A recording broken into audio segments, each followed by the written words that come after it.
I was bullied and labeled an ugly high school grad and disowned by my family of lawyers. I met them again 10 years later at my sister's wedding. My father said, "Why is this failure here?" My sister mocked. "You are not invited." Her husband declared, "How dare you? This woman is—" I smiled and said, "You have no idea, do you?" The champagne flute in my hand caught the afternoon light, and I watched the bubbles rise like small prayers escaping toward heaven. Around me, the wedding reception swirled in silk and laughter, 200 guests celebrating my sister's marriage to a man whose face had drained of color the moment he saw me standing by the ice sculpture. "Why is this failure here?" My father's voice cut through the string quartet's rendition of Pachelbel's canon. He hadn't changed much in a decade. Same silver temples, same tailored suit, same way of looking at me like I was a stain on an otherwise pristine tablecloth. I took a sip of champagne. Moet and Chandon, I noted. Victoria had always had expensive taste in things she couldn't afford. "You are not invited." My sister materialized at my father's send, her white gown trailing behind her like the train of a departing luxury liner. Her face was flushed, whether from anger or the third glass of wine she'd been clutching since the ceremony, I couldn't tell. "Security, someone call security." Marcus Chen, my sister's brand new husband, stepped forward. His jaw was tight, his hands clenched at his sides. I'd seen that expression before, on conference calls, in boardrooms, across negotiation tables. It was the look of a man about to make a catastrophic miscalculation. "How dare you," he said, his voice low and controlled in that way powerful men speak when they're accustomed to being obeyed. "This woman is— You have no idea, do you?" I set down my champagne glass on the nearest table, careful not to disturb the carefully arranged orchid centerpiece. "Any of you." The string quartet had stopped playing. Or maybe they hadn't. Maybe the blood rushing in my ears had simply drowned out everything else. 10 years of silence, of building, of becoming something they couldn't have imagined, and here I was, standing in the wreckage of the person they'd tried to make me. But I'm getting ahead of myself. My name is Eleanor Chen, Eleanor Pierce then, and in the fall of 2015, I was 17 years old and the greatest disappointment the Pierce family had ever produced. The Pierces had been lawyers for 4 generations. My great-grandfather founded Pierce & Associates in 1923, drafting contracts for bootleggers during Prohibition and legitimate businessmen after. My grandfather expanded into corporate law during the post-war boom. My father transformed the firm into Pierce, Morrison & Webb, one of the most prestigious legal practices on the East Coast, with offices in Boston, New York, and Washington. My mother, a former federal prosecutor, had given up her career to raise Victoria and me, though raise might be too generous a word. She scheduled us, she curated us, she optimized us for maximum familial achievement. Victoria was the success story, captain of the debate team, editor of the law review at Yale, clerked for a Supreme Court justice. She had our mother's bone structure and our father's ruthless ambition, packaged in a smile that could charm donors at charity galas while her eyes calculated net worth to the decimal point. And then there was me. I was the afterthought, born 3 years after Victoria, when my parents had already decided one child was sufficient. I was too quiet where Victoria was commanding, too uncertain where she was decisive. I liked books more than briefs, spent my summers reading novels instead of interning at the firm, and committed the ultimate sin of the Pierce family. I was ordinary, but ordinary wasn't what got me disowned. That honor belonged to a photograph. Senior year of high school, I made the mistake of trusting someone. His name was Derek Holloway, and he was everything I wasn't. Confident, popular, destined for Princeton on a lacrosse scholarship. When he started paying attention to me, I couldn't believe my luck. When he asked me to send him a photo, just for him, he said, because he missed me when we were apart, I was stupid enough to believe him. The photo wasn't explicit. I was wearing a bra and shorts, nothing you wouldn't see at a beach. But it was enough. Derek showed his friends showed their friends, and somehow, I never found out exactly how, it ended up in a group chat that included Victoria's law school colleagues. I remember the morning everything ended, May 17th, 2015. My father called me into his study, the room with the dark wood paneling and the portraits of Pierce ancestors staring down in perpetual judgment. My mother stood by the window, her back to me. Victoria was there too, perched on the arm of a leather chair, unable to hide her satisfied smile. "Your sister's reputation has been compromised," my father said. He didn't raise his voice. He never had to. "Partners at Sullivan and Cromwell have seen this. Her future colleagues, her professors." I started. "You didn't think," my mother cut in.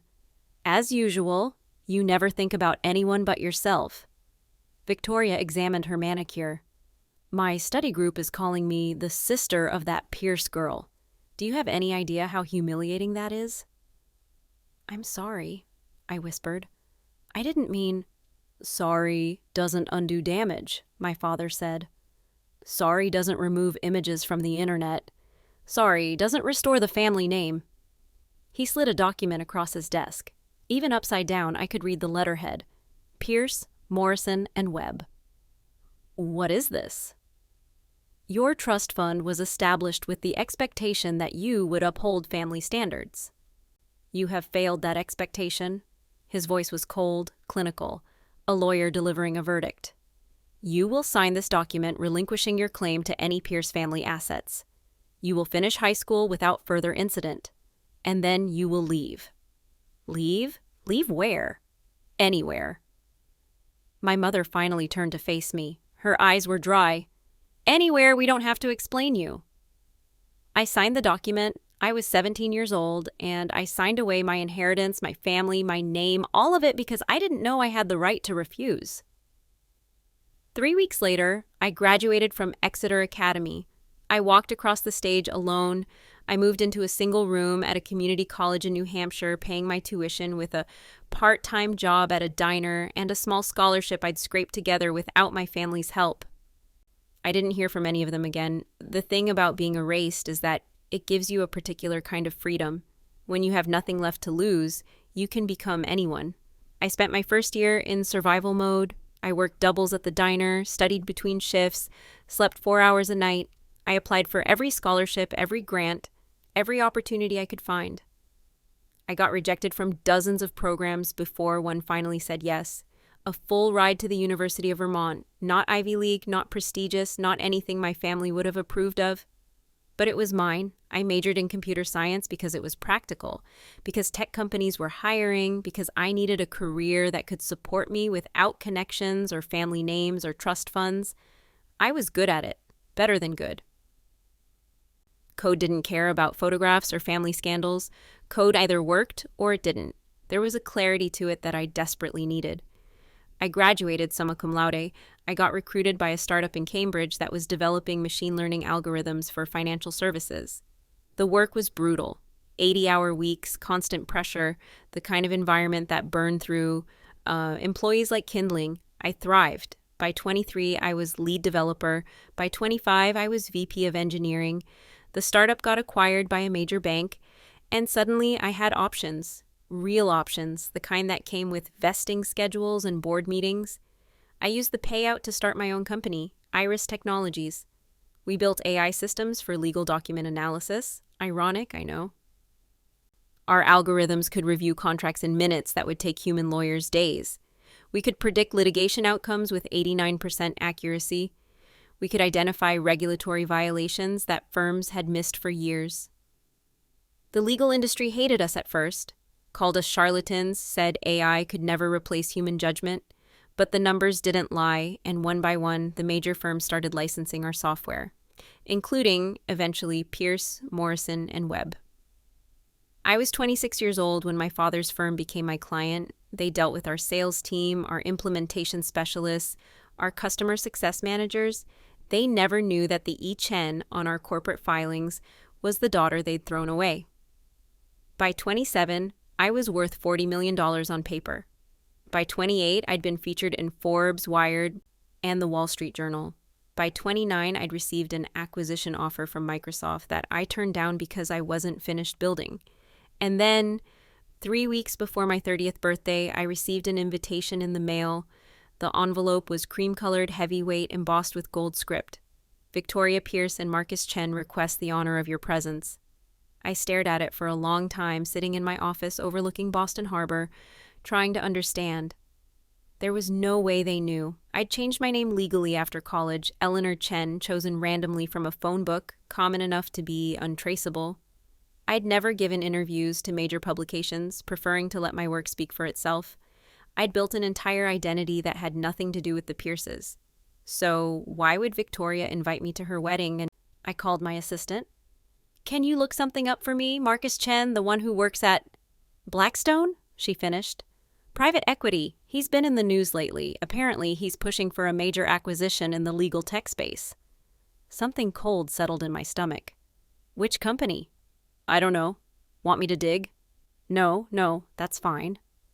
I hung up and pulled up the acquisition databases, searching for Blackstone's recent activity. It took me 20 minutes to find it, buried in a preliminary filing with the SEC. Blackstone Capital Partners was preparing a hostile takeover bid for Iris Technologies, and the attorney of record for the transaction was Victoria Pierce. I spent the next 3 weeks doing due diligence, not on Blackstone, but on my sister's fiancé.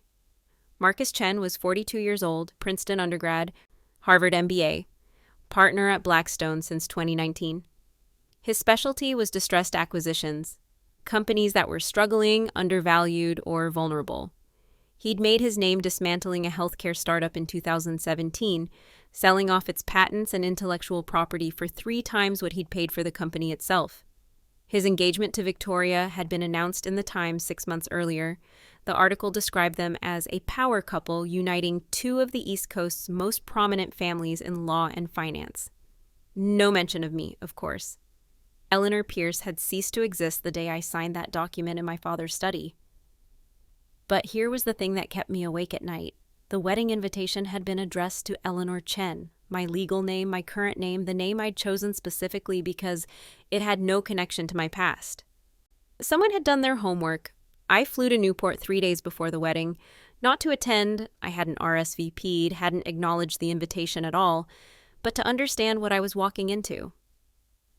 The venue was the Rosecliff Mansion, one of those Gilded Age estates where robber barons had once thrown parties that cost more than most people earned in a lifetime. Victoria had reserved the entire property for the weekend, plus a block of rooms at a nearby hotel for overflow guests.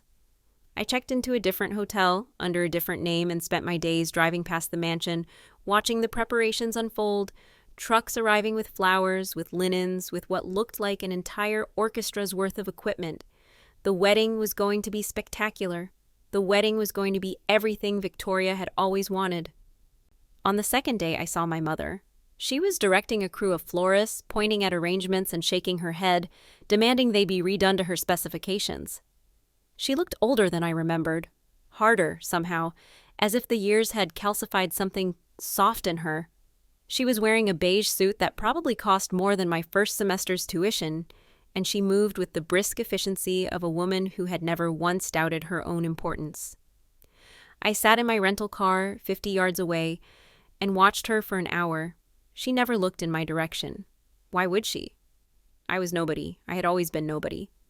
That night, I made a decision. I wasn't going to confront them. This is important, so I'm going to say it clearly. I did not go to Victoria's wedding to expose them, to humiliate them, to claim some kind of righteous revenge. The stories we tell ourselves about moments like these, the wrong daughter returning in triumph, the family brought low by their own cruelty, those are fairy tales. Real life doesn't work that way. I went because I wanted to see. That's all. I wanted to see the people who had thrown me away, to measure the distance between who they'd told me I was and who I'd become. I wanted to stand in the same room with them and know, finally, that their judgment had been wrong. Maybe that makes me petty. Maybe it makes me human. I've stopped trying to figure out the difference. The morning of the wedding, I put on a dress I'd bought in Boston, simple, elegant, the kind of thing that whispered rather than shouted. I did my own makeup, styled my own hair. I drove to Rosecliff Mansion and parked in the guest lot like everyone else.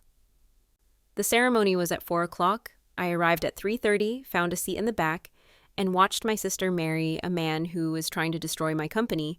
She was beautiful, Victoria. She'd always been beautiful. The dress was Vera Wang, the flowers were imported from Amsterdam, and when she walked down the aisle on my father's arm, she looked like someone who had never known a moment of uncertainty in her entire life.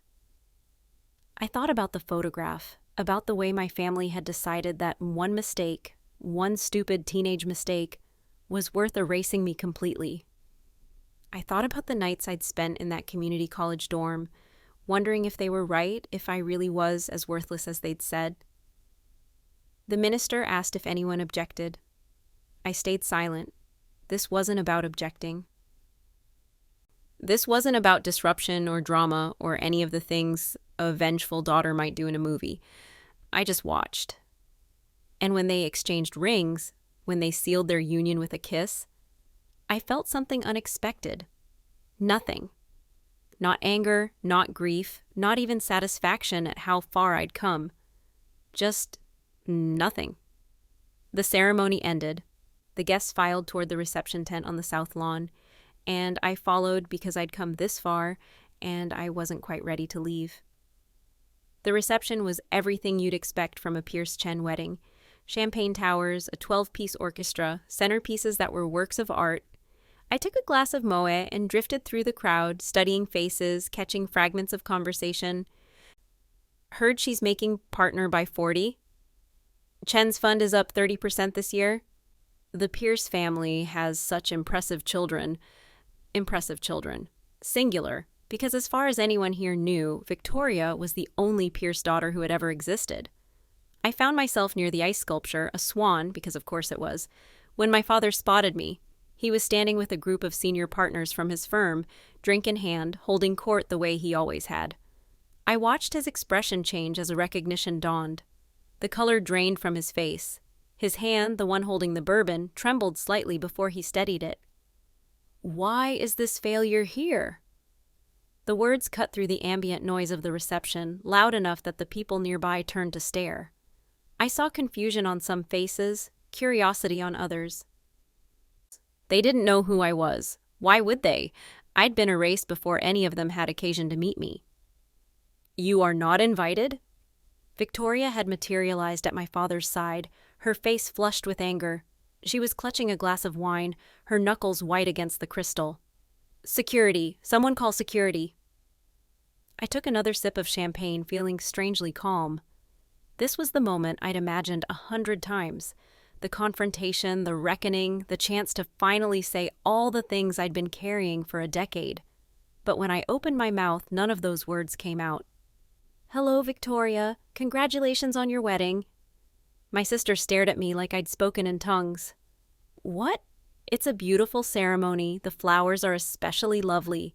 Where did you source them? Amsterdam?" "How dare you?" She stepped forward, and for a moment I thought she might actually hit me. But then Marcus appeared, his hand on her arm, his expression tight with controlled fury. "This woman is—" he started. "You have no idea, do you?" I set down my champagne glass, careful not to disturb the centerpiece. "Any of you." The orchestra had stopped playing, or maybe they hadn't. Maybe I'd simply stopped hearing them. The crowd had formed a loose circle around us, drawn by the spectacle of the Pierce family confrontation they didn't understand. "What are you doing here?" My father's voice was low, dangerous. "How did you even know about this?" "You sent me an invitation." "We did no such thing." I reached into my clutch and pulled out the envelope, cream-colored, heavyweight, embossed with gold script. I handed it to my mother, who had appeared at my father's side, her face arranged in an expression of dignified horror.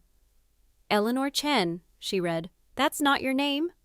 "It is now, has been for almost 10 years, but someone clearly knew who I was when they addressed this." Victoria snatched the envelope from my mother's hand. Her eyes went wide, then narrow. "Marcus! Marcus, did you—" "Of course not." But something flickered across his face. Guilt, maybe, or calculation. "I think perhaps," I said quietly, "we should have this conversation somewhere more private." They took me to a small parlor off the main hall, the kind of room where deals were made and scandals were contained. My parents, my sister, my new brother-in-law. 4 people who had thought they'd never have to see me again. Start talking, my father said. Why are you here? I already told you. I received an invitation. An invitation you weren't meant to receive. Victoria was pacing, her wedding dress trailing behind her like an angry ghost. Someone made a mistake, a clerical error. It doesn't change anything. Doesn't it? You signed away your rights to this family. My mother's voice was crisp, professional. You have no claim to us, no connection. You're a stranger who crashed a private event.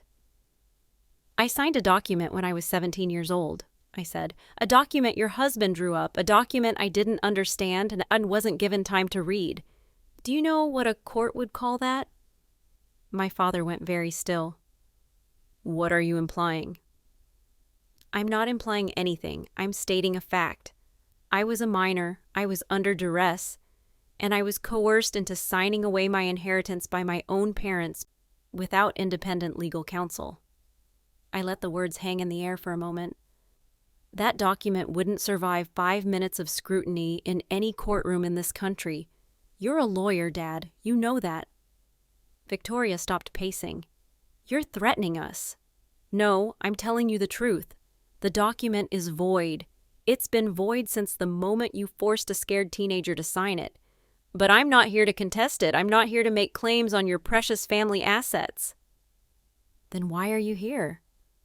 Marcus spoke for the first time since we'd entered the room. His voice was steady, but I could see the calculation behind his eyes. He was assessing me, trying to figure out my angle. Because I wanted to meet you, Marcus. I wanted to look at the man who's trying to acquire my company and see what kind of person he is. The room went silent. What? Victoria's voice was barely a whisper. Iris Technologies, the company Blackstone is preparing a hostile takeover bid for. I watched Marcus's face carefully. I'm the founder and CEO. I'm also the majority shareholder, and I've been watching your preparations for the past 3 months. Marcus shook his head. That's impossible. We did our due diligence. The CEO is Eleanor Chen. Yes, that's me. The same Eleanor Chen who received a wedding invitation from people who supposedly wanted nothing to do with her. I tilted my head. Interesting coincidence, don't you think? Victoria rounded on her husband. You knew who she was. I knew there was a connection between the company and your family. One of our analysts discovered it during the preliminary research. But I had no idea. You thought you could use me. The realization settled over Victoria's face like a winter frost. You thought if you invited her here, you could... What? Convince her to sell? Use our relationship as leverage? That's not... Don't lie to me, Marcus. Don't you dare lie to me on our wedding day.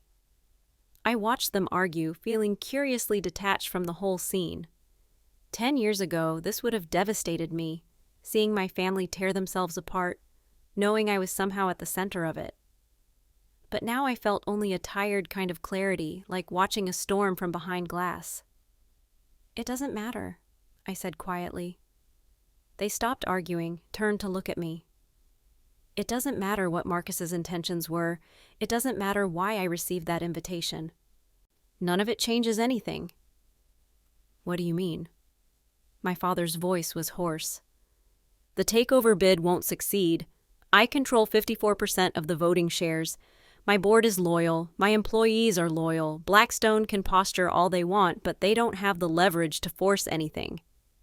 I looked at Marcus. You made a mistake. You thought you could outmaneuver me because of who I used to be, but I haven't been that person for a very long time. I moved toward the door, then paused. I want you to know something, I said. I didn't come here for revenge. I didn't come here to humiliate you or to expose you or to make you pay for what you did. I came here because I needed to see for myself that you couldn't hurt me anymore. I opened the door. The sounds of the reception flooded in. Music, laughter, the clink of glasses. Congratulations on your wedding, Victoria. I hope you and Marcus are very happy together. And I walked out into the afternoon light, leaving my family behind me for the second time in my life. But that's not where this story ends. I wish I could tell you that I drove away from Rosecliff Mansion feeling triumphant, that I'd achieved some kind of clean closure. that the act of facing them had healed something fundamental in me, that would make a better story, a more satisfying one. Instead, I sat in my rental car for almost an hour, hands trembling, trying to remember how to breathe. The truth is that confronting my family didn't feel like victory. It felt like tearing open a wound I'd spent years carefully stitching closed. All the things I thought I'd moved past, the rejection, the shame, the desperate need to prove myself, came flooding back in a single overwhelming wave. I drove to the hotel in a daze. I ordered room service I didn't eat. I stood under the shower until the water ran cold, trying to wash away the feeling of their eyes on me. And sometime around midnight, I made a phone call. "Helena, it's me." Helena Vance had been my therapist for 3 years. I'd found her after a particularly brutal board meeting when I realized that being successful and being okay were two very different things. "Eleanor." Her voice was warm, unsurprised. "I was wondering when I'd hear from you. How did it go?" "I don't know." I was sitting on the hotel bed in a bathrobe staring at them all. I thought I'd feel different. I thought seeing them would give me some kind of, I don't know, resolution. And I just feel tired and sad, and I pressed my fingers against my eyes, trying to hold back the tears I could feel building. I thought I was over this. I thought I'd built something they couldn't touch. "You did build something. You built a company, you built a life, but that doesn't mean the pain goes away." Then what was the point? Why did I put myself through that? Helena was quiet for a moment. "What did you actually feel when you saw them? Not what you think you should have felt. What did you actually feel?" I thought about it. Really thought about it. "Small," I finally said. For about 30 seconds, I felt like I was 17 again. Like everything I'd accomplished didn't matter, like I was still the family disappointment. And then I remembered that I wasn't, that I'd grown. That they didn't get to define me anymore. I laughed, though there was no humor in it. But it was hard, harder than I expected. "Eleanor, here's what I want you to understand. You went back to the place where you were hurt, and you survived. You didn't collapse. You didn't beg for their approval. You stated your truth and you walked away. That's not nothing. It doesn't feel like much. Healing rarely does. In the moment, it's not a climax. It's not a victory parade. It's just continuing, putting one foot in front of the other, even when it hurts." I didn't say anything. Through the hotel window, I could see the lights of Newport glittering in the darkness. "What happens now?"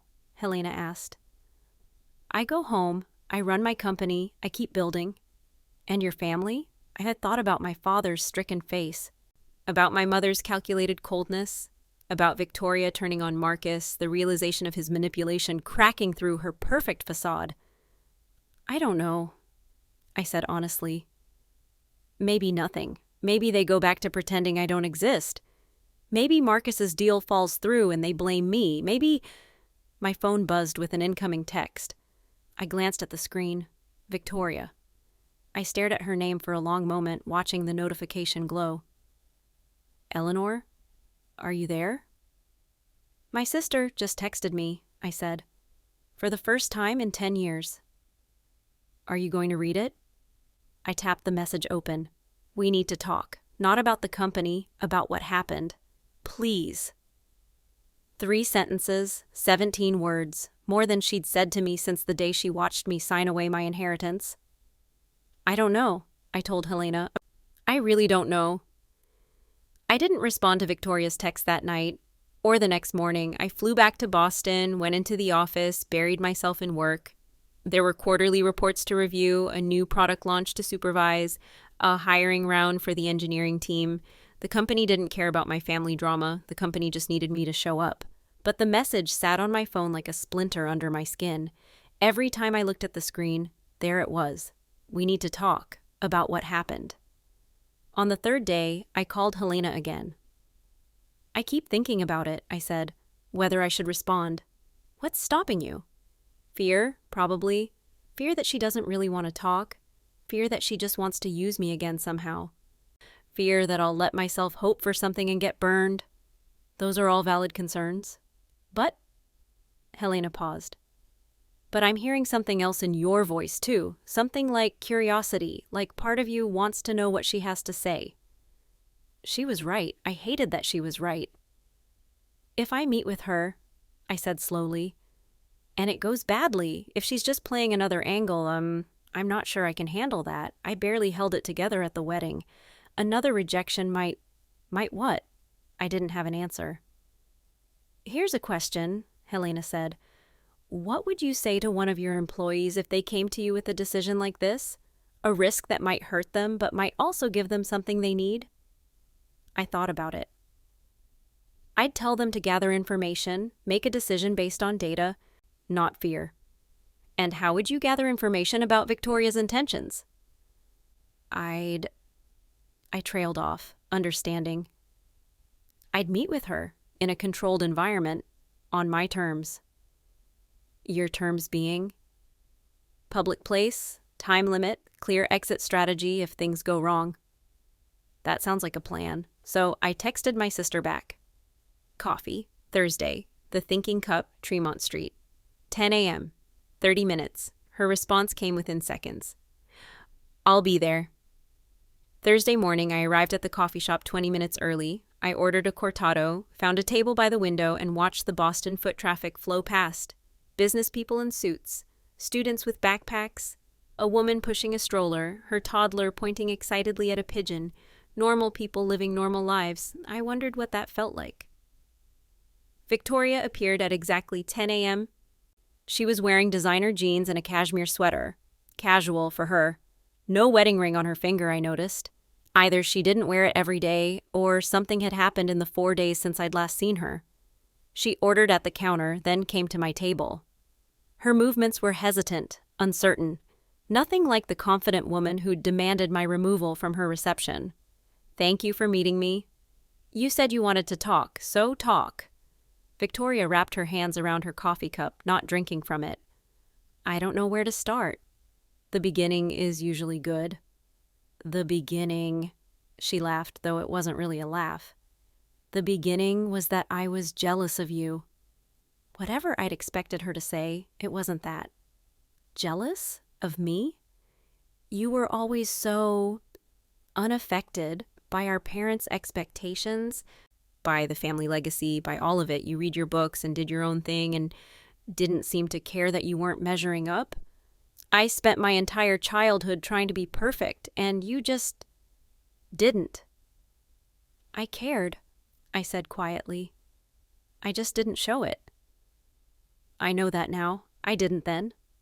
Victoria finally took a sip of her coffee, grimacing at the taste. When that photograph happened, when the partners at Sullivan and Cromwell were talking about it, I was furious, not because of my reputation, because you'd given me an excuse. An excuse for what? To get rid of you. She met my eyes. I'd wanted you gone for years. You were a constant reminder that I could have chosen differently, that the life I was building wasn't the only option, and when Dad presented that document, I didn't try to stop him. I was relieved. The honesty of it hit me like a physical blow, 10 years of wondering why, of trying to understand. And here was the answer. My sister had wanted me erased because my existence made her uncomfortable. Why are you telling me this now? Because Marcus and I are getting divorced. I stared at her. You've been married for 4 days? 5, technically. The annulment papers were filed this morning? Victoria set down her coffee cup with a decisive click. It turns out that when your husband confesses to using your estranged sister as a business strategy on your wedding night, it puts things in perspective. Marcus told you? After you left, we had a conversation about loyalty, about honesty, about whether he'd married me or married access to the Pierce network. Her voice was brittle. He chose poorly in that conversation. I didn't know what to say. Part of me wanted to feel vindicated. Victoria's perfect life falling apart, but mostly I just felt tired. I'm sorry, I said. That must be painful. It is. Victoria looked out the window, her jaw tight. But it's also clarifying. I've spent my whole life doing what our parents expected. Perfect grades, perfect career, perfect marriage. And now I'm 33 years old, and I don't even know who I am without those expectations. That's not something I can help you with. I know. I'm not asking you to. She turned back to me. I'm just asking if someday, not now, but someday, we might be able to start over, not as the people we were, as whoever we're going to become. I thought about Helena's words, about healing being a process, not a destination, about putting one foot in front of the other. I don't know, I said honestly. You hurt me, Victoria. You and Mom and Dad. You threw me away like I was nothing, and then you went on with your lives like I'd never existed. I can't just pretend that didn't happen. I'm not asking you to pretend. I'm asking if you can leave the door open, even a crack. I looked at my sister, really looked at her, the exhaustion in her eyes, the vulnerability she was clearly fighting to show, the effort it must have taken to sit here, to admit these things, to ask for something she had no right to expect. I'll think about it, I said finally. That's all I can promise. Victoria nodded slowly. That's more than I deserve. She stood, gathered her purse, then paused. The photograph, she said. The one Derek Holloway shared. I found out later that one of his friends was dating someone who worked at Sullivan and Cromwell. That's how it got to the partners, but it wasn't an accident that it reached them. My blood went cold. What do you mean? Dad knew someone at the firm, a junior associate who owed him favors. He made sure the partners saw it. Victoria's voice was barely above a whisper. He used it as an excuse to cut you off. The trust fund, the family. He'd been looking for a reason for years. You weren't becoming what he wanted, and he decided it was easier to start over than to accept you as you were. The room seemed to tilt around me. All these years, I'd blamed myself, the photograph, my stupidity, my failure to measure up. But my father had manufactured the crisis. He'd arranged for my humiliation, then used it to justify my removal. Why are you telling me this? Because you deserve to know, and because... Victoria's voice cracked. Because I should have told you years ago. I should have stopped him. I should have done a lot of things differently. She walked out of the coffee shop without looking back, leaving me alone with the wreckage of everything I thought I understood about my past. I sat in that coffee shop for 2 hours, nursing 3 cups of coffee I didn't taste, trying to process what Victoria had told me. My father had destroyed me on purpose, not because of the photograph, not because of my failures, but because I wasn't useful to him, and eliminating me was simpler than dealing with my existence. I thought about the years I'd spent proving myself, building a company, making millions, becoming someone who couldn't be dismissed or ignored. I told myself I was doing it for me, for the satisfaction of creating something from nothing. But underneath that narrative was another one, like I was trying to become valuable enough that my family would have to acknowledge me, and now I knew it wouldn't have mattered. Nothing I accomplished would have changed my father's calculation. I was never the problem. His ambition was. I called Helena from the car. I need to see you today, I said. Can you fit me in? She heard something in my voice. I'll clear my afternoon. 2:00. Helena's office was on the 3rd floor of a brownstone in Back Bay. Warm lighting, comfortable chairs, a view of the Charles River. I'd spent dozens of hours in this room, unpacking traumas I'd carried for so long, they'd become part of my skeleton. Tell me what happened, she said. So I told her. About Victoria's confession, about the annulment, about my father orchestrating the photograph's distribution. Helena listened without interrupting. When I finished, she was quiet for a long moment. How do you feel? I don't know. I pressed my palms against my eyes. Angry, relieved, like everything I thought I understood about my life was wrong. Let's take those one at a time. The anger, where is it directed?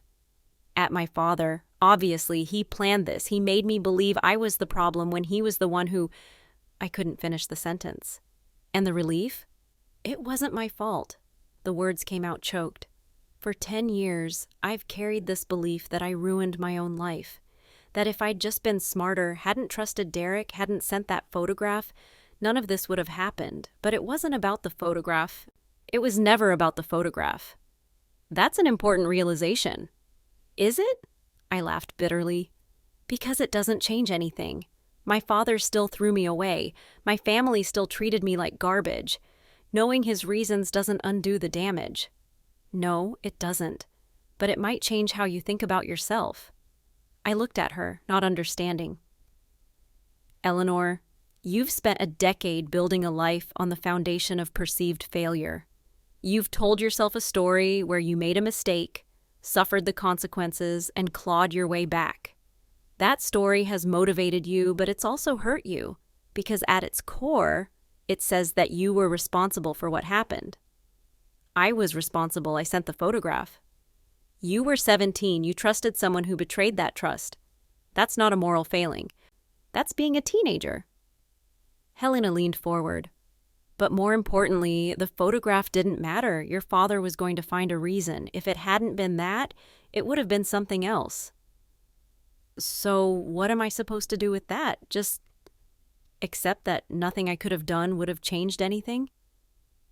I think you need to grieve it, not the life you lost. You've done that. But the belief that you could have prevented it, the control you thought you had. I stared out the window at the Charles, watching a crew team glide across the water in perfect synchronization. 8 people moving as one, their oars cutting the surface without a splash. I don't know how to do that, I said quietly. That's okay. We'll figure it out together. The weeks after that conversation were some of the hardest of my life. I kept going to work, kept running my company, kept showing up to meetings and making decisions and being the person my employees needed me to be. But underneath all of it, something fundamental was shifting. I started having dreams about the house where I grew up. Endless hallways, locked doors, rooms that rearranged themselves when I wasn't looking. I'd wake at 3 a.m., heart pounding, unable to remember what I'd been running from. I talked to Helena twice a week, sometimes 3 times. We traced the contours of my childhood, the subtle ways I'd been taught that my value was conditional on my usefulness. We examined the beliefs I'd built my identity around, that I had to earn love, that mistakes were unforgivable, that my worth was measured in achievement. Your father's rejection wasn't about you, Helena said more than once. It was about his limitations, his inability to love something he couldn't control. I believed her, I didn't believe her. Both things were true. And through it all, I thought about Victoria. She texted me occasionally, never pressuring, never asking for more than I was willing to give, updates about the annulment proceedings, a link to an article she thought I'd find interesting, once just thinking of you today. I didn't always respond, but I didn't block her number either. 3 months after the wedding, my father died. I found out from the Times obituary. Harrison Pierce, 68, renowned attorney and legal scholar. A photograph of him at some gala, glass raised, surrounded by smiling colleagues. The article mentioned his surviving family, his wife, his daughter Victoria. No other children. Even in death, I didn't exist. I sat with the news for a long time, waiting to feel something. Grief, maybe? Relief? Vindication? But there was only a hollow space where those emotions should have been, like pressing on a bruise that had finally gone numb. I called Victoria. I saw the obituary. I know. Her voice was thick. I wanted to call you, but I didn't know if... It's okay. I'm not... I paused, trying to find the right words. I'm not mourning him. I don't think I can. But I'm sorry you lost your father. He wasn't much of a father to me either. Not really. I just didn't see it until... She broke off. The funeral is Saturday. You're not in the notice. I tried to add you, but Mom... I understand. You should come anyway. If you want. I'll make sure security knows. I thought about it. Attending Harrison Pierce's funeral, standing among the mourners, claiming my place as his daughter, whether he'd acknowledged me or not. No, I said finally, but thank you for offering. Are you sure? I'm sure. It's not... I don't need to prove anything anymore to him or to anyone else. Victoria was quiet for a moment. I think that might be the healthiest thing I've ever heard. It doesn't feel healthy. It just feels like giving up. Maybe those are the same thing sometimes. I didn't go to the funeral. Instead, I drove to a small lake in New Hampshire, a place I discovered during my community college years when I needed to escape. The water was cold, the trees were starting to turn, and there wasn't another person for miles. I sat on a rock at the water's edge and watched the ripples from my thrown stones spread and disappear. My father was dead. The man who had decided I wasn't worth keeping, who had manufactured my humiliation, who had erased me from the family story, he was gone now, and I would never be able to tell him what he'd done to me. For years, I'd imagined that confrontation, the words I'd say, the way his face would change when he realized who I'd become. I'd rehearsed it 1,000 times, polishing my revenge until it gleamed. But I'd never actually wanted revenge. What I'd wanted was for him to see me, really see me, not as a disappointment or a liability, but as a person worth knowing. And that was never going to happen. Not when he was alive, and certainly not now. I cried finally, ugly, gasping sobs that I'd been holding in for months, years, decades. I cried for the 17-year-old who'd signed away her family. I cried for the college student working double shifts at a diner. I cried for the woman who'd built an empire on the foundation of believing she was worthless. And when I was done, I picked up another stone and threw it into the lake, watching the ripples spread until the water was smooth again. The months that followed were quiet ones. I stepped back from the day-to-day operations of Iris Technologies, promoting my COO to CEO and moving into an advisory role. The company didn't need me hovering over every decision anymore. I'd built it strong enough to grow without me. I started writing, not about my family, that felt too raw, too close, but about other things, about technology and its discontents, about the ways we use achievement to avoid ourselves, about the difference between building a life and actually living one. Victoria and I developed something that wasn't quite a friendship, but wasn't nothing either. We met for coffee every few weeks. We talked about her therapy, her career transition, her attempts to understand who she was without our parents' expectations. Sometimes we talked about the past, more often we didn't. My mother reached out once, 6 months after my father's death. A formal letter on Pierce family stationery, requesting a meeting to discuss family matters. I didn't respond. I sold some of my Irish shares, bought a house in Vermont, nothing fancy, just a cabin with a view of the mountains. I learned to cross-country ski. I adopted a dog, a mixed-breed rescue with a crooked ear and zero respect for personal boundaries. I was happy, or if not happy exactly, then something adjacent to it. Content. At peace. And then, one winter morning, I received a package in the mail. The package was small, a padded envelope, no return address. Inside was a single photograph, faded and worn at the edges. I recognized it immediately, my 4th birthday party. My father was kneeling next to me, helping me blow out the candles on a cake shaped like a butterfly. He was smiling, really smiling, not the practiced expression he wore for cameras and colleagues. And I was looking up at him with pure, uncomplicated adoration. I turned the photograph over. On the back, in my mother's handwriting, "He did love you once, before he forgot how." I sat with the photograph for a long time trying to understand what it meant. An apology, a peace offering, a final twist of the knife. I called Victoria. "Did you send this?" "Send what?" I described the photograph. Victoria was quiet for a moment. "No," she said finally, "but I know what you're talking about. Mom has a whole box of them in the attic.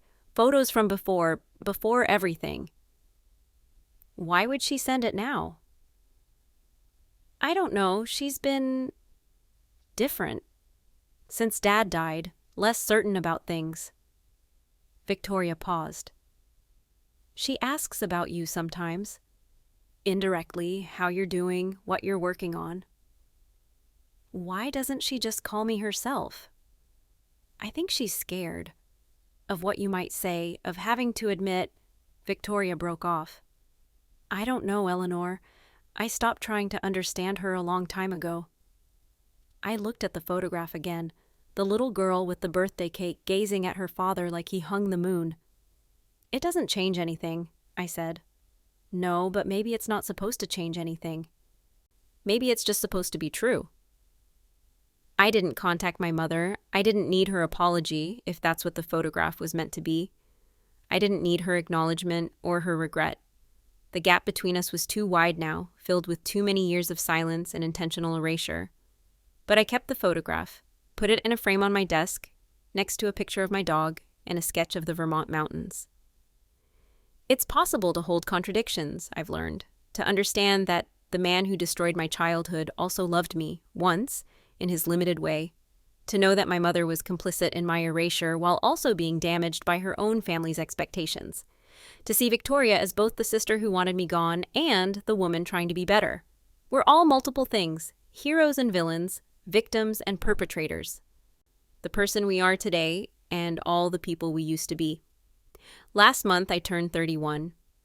Victoria drove up to Vermont for the weekend. We hiked to a waterfall I discovered in the summer, then came back to the cabin for pizza and too much wine. "What do you want for your birthday?" she asked. I thought about it, the company I'd built, the house on the mountain, the life I'd carved out of nothing. "I think I have everything I need." "That's boring. There must be something." I looked out the window at the snow falling gently on the pines. The dog was asleep by the fire, twitching in some dream. "I want to stop being angry," I said. "Not forget what happened, but stop carrying it like a weight." Victoria was quiet for a moment. "Is that something you can want, or is it something that just happens?" "I don't know. Maybe both." "How close are you?" I considered the question. The rage that had fueled me for years was different now. Not gone, but transformed. Less like fire, more like ash. Something I could sift through without burning myself. "Closer than I was," I said. "Not all the way there." "That sounds like progress." "I think it is." We sat in comfortable silence, watching the flames dance in the fireplace. The cabin was warm, the wine was good, and my sister, my complicated, damaged, trying to be better sister, was here with me. It wasn't the family I'd been born into, it was something else. Something we were building, carefully, out of the wreckage of what came before.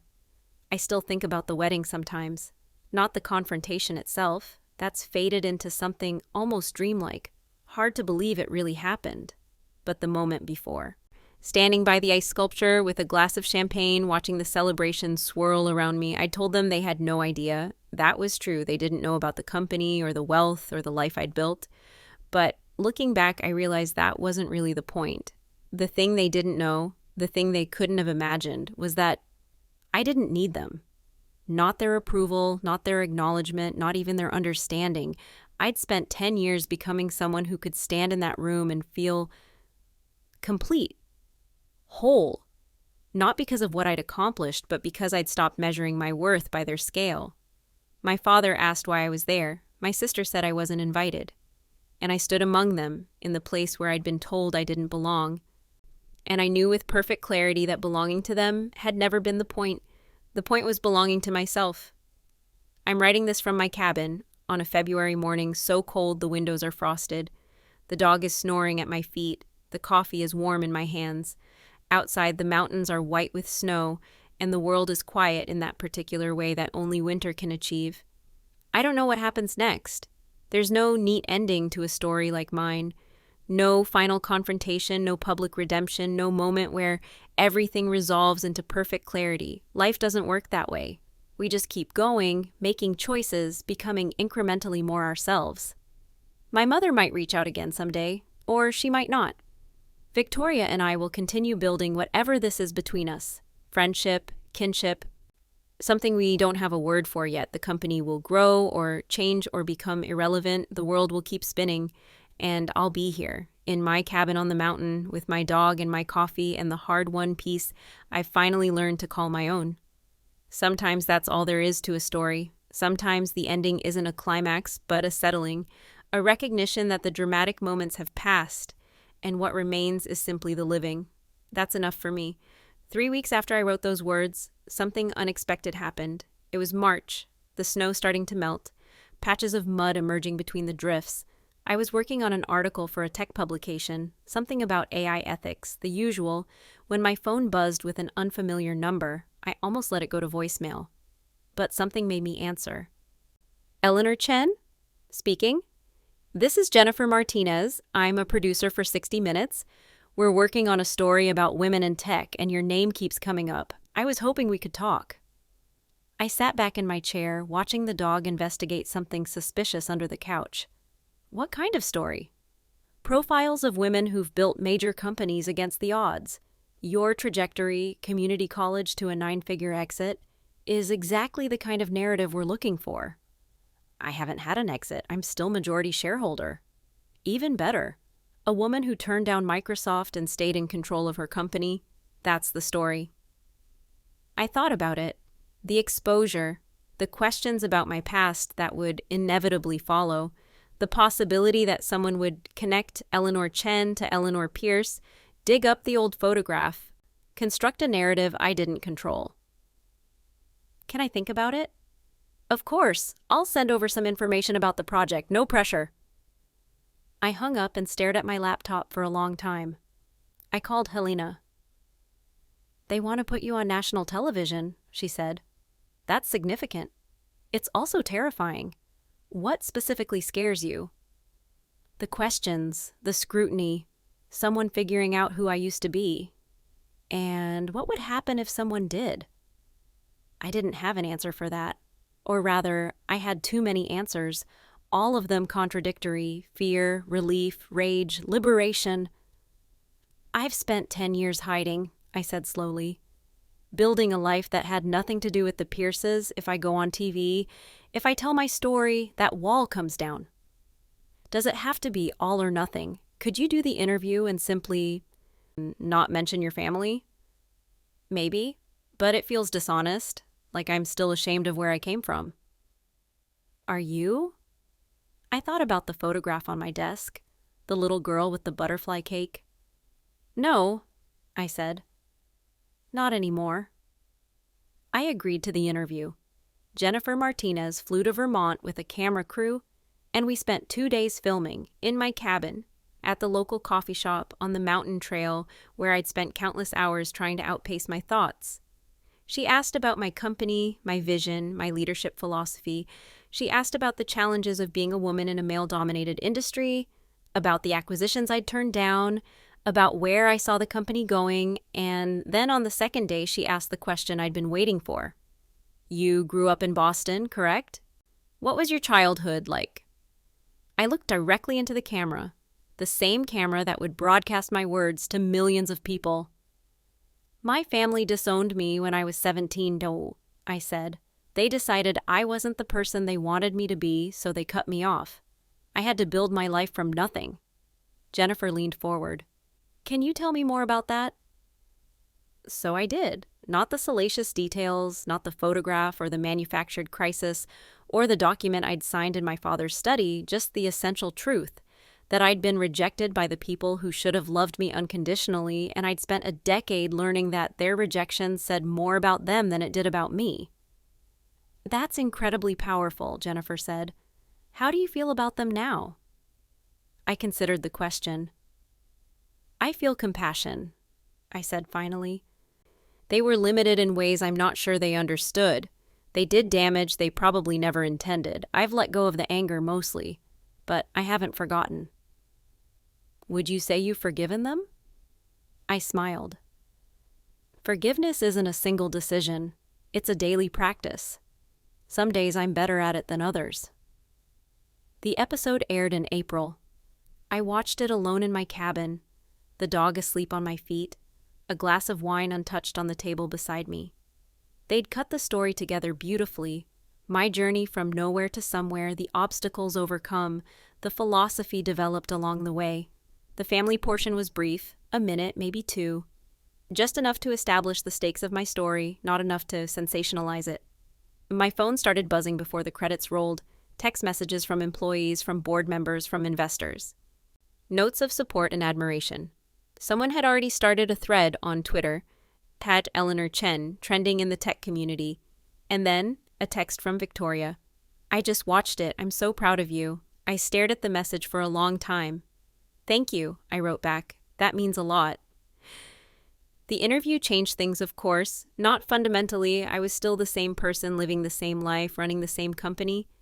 But there was a visibility now that hadn't existed before. People recognized me in restaurants, journalists requested interviews, young women wrote to tell me my story had inspired them. I tried to use the platform responsibly, spoke at conferences about resilience, about building identity outside family approval, about the long work of becoming yourself. I mentored founders who reminded me of my younger self, scrappy, hungry, underestimated, and I kept writing. The article about AI ethics became a series, the series became a blog, the blog became a book proposal, which became a book, which became something I'd never imagined, a contribution to a conversation larger than my own story. It's now 2 years since Victoria's wedding.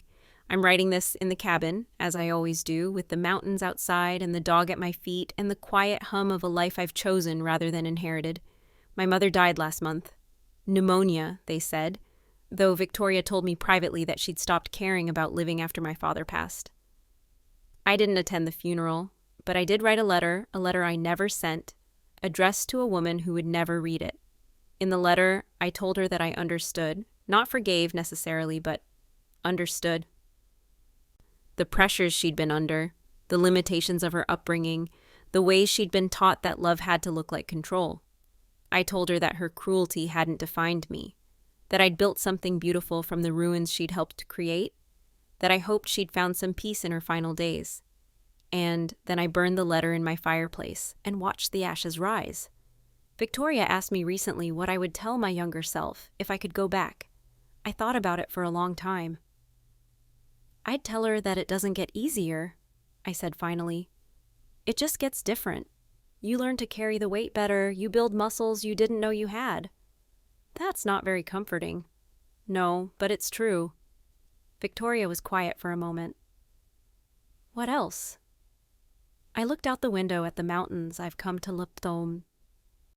I'd tell her that the people who hurt you don't define you, that the story they tell about you isn't the only story, that you get to choose who you become, even when everything is screaming that you don't have a choice. Did you believe that when you were 17? No, I believed what they told me, that I was worthless, that I'd ruined my life, that I would never be anything. What changed? I smiled, reaching down to scratch behind my dog's crooked ear. Time, I said.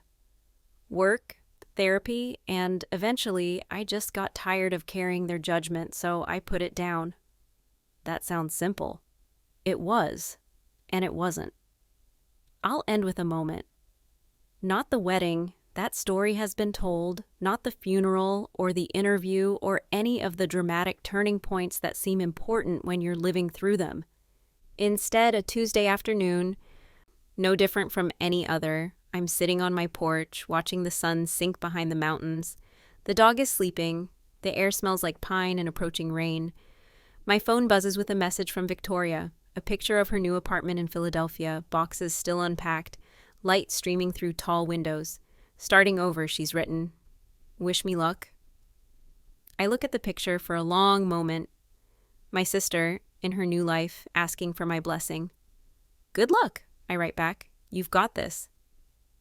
And then I put down the phone and watch the colors change across the sky, and I think about nothing at all, and I'm okay with that.